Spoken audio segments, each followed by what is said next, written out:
Hi, I'm Danielle and welcome to Redhead Green World. Today, we're going to talk about starting a garden in your own backyard. I've wanted to have my own garden and grow my own vegetables for years now.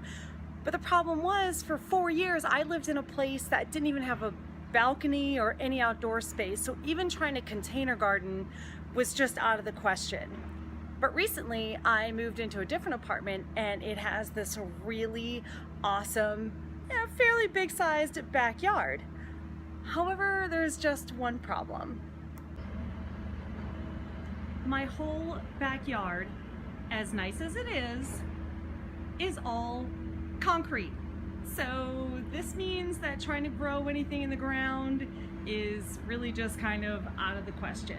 So that's why I have, you'll see over here, raised bed and container gardening. My roommate and I decided that we should try this raised bed gardening. So what we did was we got 2 raised bed planters like you see here. These were each about $24, and we just stacked one on top of the other so we could have a little bit more depth, because in this garden here, along the front of it, we have planted some carrots, which have not even begun to sprout yet. And then kind of in the middle here, we have some green beans. You can see one of them has sprouted, and that is so exciting. And towards the back here, that is our zucchini, and there should be several more, but so far, just like the beans, this is the only one that has sprouted. In this little container over here, which I got for free, so that was great, we have planted some spinach, and again, nothing has sprouted yet. It's only been a couple weeks though, so I am still hopeful. Everything I've read online says you can definitely grow tomatoes in a container. So I went to Lowe's and I got these containers. They're plastic and they were just under $10 each. So they weren't very expensive at all. But here you can see that every tomato seed that I've planted has sprouted. So I think we're gonna be overrun with tomatoes.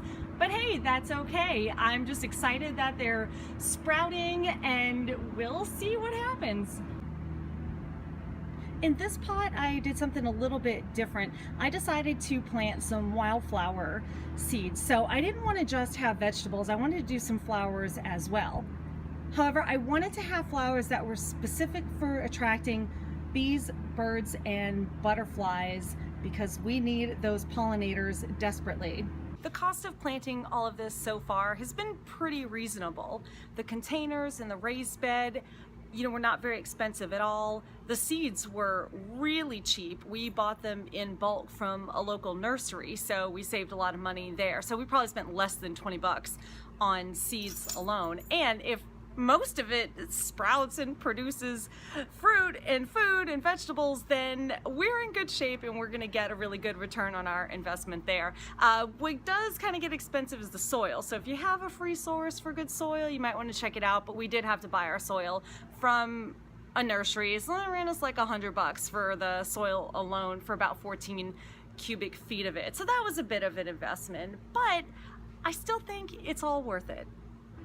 So there's a few main reasons why I decided that I really wanted to start growing my own food. And one main reason is because I like knowing where my food comes from. It's right here. I can see it grow. I see what's happening to it. And that also means that I know there's no pesticides on it. And that's pretty important to me. So unless I put anything on it, I know it's pesticide free.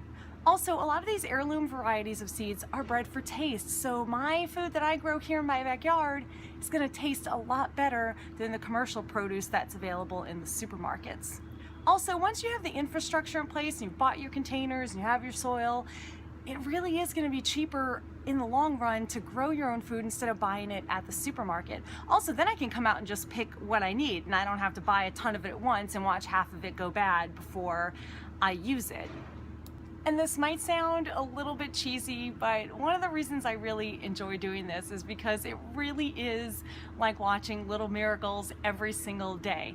I get so excited every time I see a new little shoot or a sprout of something come up, and it's so amazing what nature can do, and I like having that feeling every day when I come out here and see what's going on in the garden. So if you haven't done so already and you don't already have your own garden, I hope you give it a shot. It'll be good for you and good for the planet.